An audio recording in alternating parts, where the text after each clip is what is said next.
Party വിട്ടുപോയവരെയും പാർട്ടിയിൽ നിന്ന് അകന്നുപോയവരെയും തിരികെ കൊണ്ടുവരാൻ എന്ത് ചെയ്യും എന്നാണ് ആ ചോദ്യം. ആ ചോദ്യം സ്വന്തം മനസാക്ഷിയോട് ആദ്യം ചോദിക്കേണ്ടത് ഈ പാർട്ടിയുടെ സംസ്ഥാന സെക്രട്ടറിയാണ്. ഒരു പാർട്ടി ജില്ലാ കമ്മിറ്റി 4 തവണ ഒരാളുടെ മെമ്പർഷിപ്പ് പുതുക്കാൻ കത്ത് കൊടുത്തിട്ട്, അതായത് ജില്ലാ സെക്രട്ടറി ജോയി അടക്കമുള്ളവർ കത്ത് കൊടുത്തിട്ടുണ്ട് പാർട്ടി നേതൃത്വത്തിന് ബിനീഷിൻ്റെ മെമ്പർഷിപ്പ് പുതുക്കണമെന്ന്. എന്നിട്ട് പുതുക്കാതിരിക്കണമെങ്കിൽ അതിൽ എന്താണ് താല്പര്യം എന്ന് CPM നേതൃത്വം വിശദീകരിക്കണം.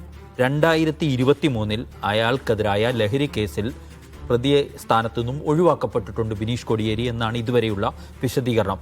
ആ വിശദീകരണം മുഖവിലക്കെടുക്കാൻ CPM നേതൃത്വം തയ്യാറല്ലേ?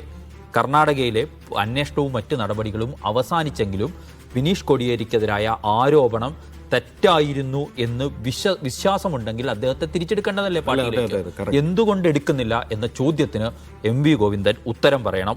അതിന് TK ഗോവിന്ദൻ്റെ സന്ദർശനം അടക്കമുള്ള കാര്യങ്ങൾ ഞാൻ ചേർത്ത് വായിക്കാൻ ആഗ്രഹിക്കുന്നുണ്ട്. കാരണം TK ഗോവിന്ദൻ ഈ തെരഞ്ഞെടുപ്പിന് ശേഷം കോടിയേരിയുടെ വീട്ടിലേക്ക് നടത്തിയ സന്ദർശനത്തെക്കുറിച്ച് മാധ്യമപ്രവർത്തകർ ചോദിക്കുമ്പോൾ ബിനീഷ് കോടിയേരി പറയുന്നൊരു വാചകമുണ്ട്: ഈ വീട്ടിൽ ആർക്കും വരാൻ പാടില്ലാത്ത വീടാണ് ഇത് എന്ന് ഞങ്ങൾക്ക് പറയാൻ ആവില്ല.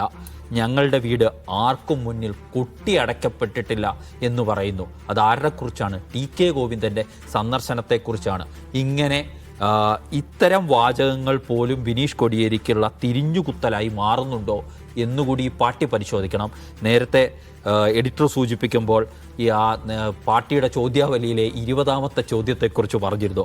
പാർട്ടി വിട്ടുപോയവരെയും പാർട്ടിയിൽ നിന്ന് അകന്നുപോയവരെയും തിരികെ കൊണ്ടുവരാൻ എന്ത് ചെയ്യും എന്നാണ് ആ ചോദ്യം.